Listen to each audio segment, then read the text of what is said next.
Assalamualaikum warahmatullahi wabarakatuh. Perkenalkan, nama saya Duratul Yatimah dari kelas 4A Farmasi. Di sini saya akan mempresentasikan tentang Medication Therapy Management. Selanjutnya yaitu, Medication Therapy Management adalah salah satu strategi dalam menjalankan praktik asuhan kefarmasian dan memberi banyak manfaat dalam pelayanan kesehatan kepada pasien. MTM dirancang untuk meningkatkan kolaborasi antara apoteker, dokter, dan profesional kesehatan lainnya, meningkatkan komunikasi antara pasien dan tim kesehatan, dan juga mengoptimalkan penggunaan obat untuk hasil pasien yang lebih baik. Layanan manajemen terapi pengobatan memungkinkan pasien untuk mengambil peran aktif dalam perawatan kesehatan pasien itu sendiri.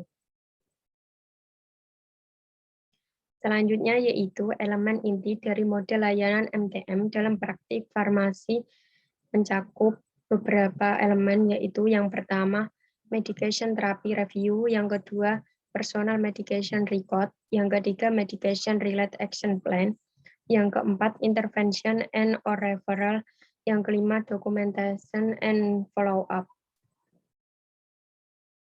Selanjutnya yaitu medication therapy review. Tinjauan terapi pengobatan atau MTR adalah proses sistematis untuk mengumpulkan informasi spesifik pasien, meningkatkan terapi obat untuk mengidentifikasi masalah terkait pengobatan, mengembangkan daftar prioritas masalah terkait pengobatan, dan membuat rencana untuk mengatasinya. Selanjutnya yaitu berdasarkan ruang lingkupnya, MTR mencakup beberapa hal.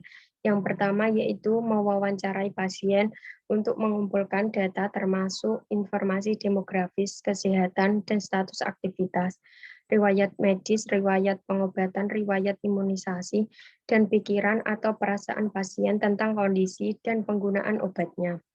Yang kedua, menilai berdasarkan semua informasi klinis relevan yang tersedia bagi apoteker, status kesehatan fisik keseluruhan pasien, termasuk penyakit atau kondisi saat ini atau sebelumnya. Yang ketiga, menilai preferensi, kualitas hidup pasien, dan tujuan terapi.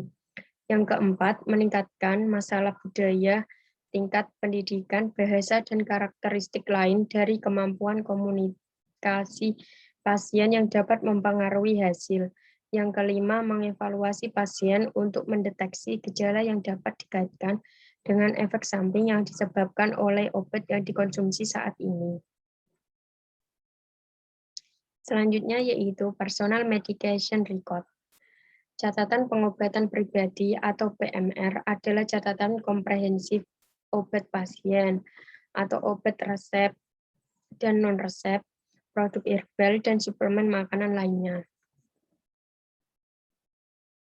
PMR mencakup informasi sebagai berikut. Yang pertama, nama pasien. Yang kedua, umur pasien. Yang ketiga, nomor telepon pasien. Yang keempat, informasi kontak darurat seperti nama, hubungan, nomor telepon. Yang kelima, apoteker. Yang keenam, alergi. Yang ketujuh, masalah terkait pengobatan lainnya. Yang kedelapan, pertanyaan potensial dari pasien untuk menanyakan tentang penyakit mereka. Yang kesembilan, data terakhir terupdate. Yang kesepuluh, data terakhir review dari apoteker. Yang ke-11, tanda tangan pasien. Yang ke-12, tanda tangan penyedia layanan kesehatan. Selanjutnya yaitu Medication Related Action Plan.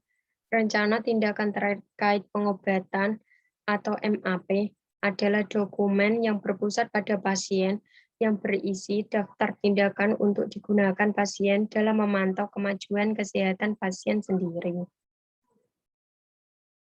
Selanjutnya yaitu MAP mencakup informasi sebagai berikut. Yang pertama, nama pasien. Yang kedua, nama dokter dan nomor telepon. Yang ketiga, nama apoteker dan nomor telepon. Yang keempat, tanggal dibuatnya MAP. Yang kelima, langkah yang dapat dilakukan pasien. Yang keenam, catatan untuk pasien. Yang ketujuh, informasi perjanjian untuk pemantauan dengan apoteker bila memungkinkan. Selanjutnya yaitu intervention and or referral. Apoteker memberikan layanan konsultasi dan melakukan intervensi untuk mengatasi masalah terkait pengobatan. Bila perlu, apoteker merujuk pasien ke dokter atau layanan profesional kesehatan lainnya. Selanjutnya yaitu contoh keadaan yang mungkin memerlukan rujukan.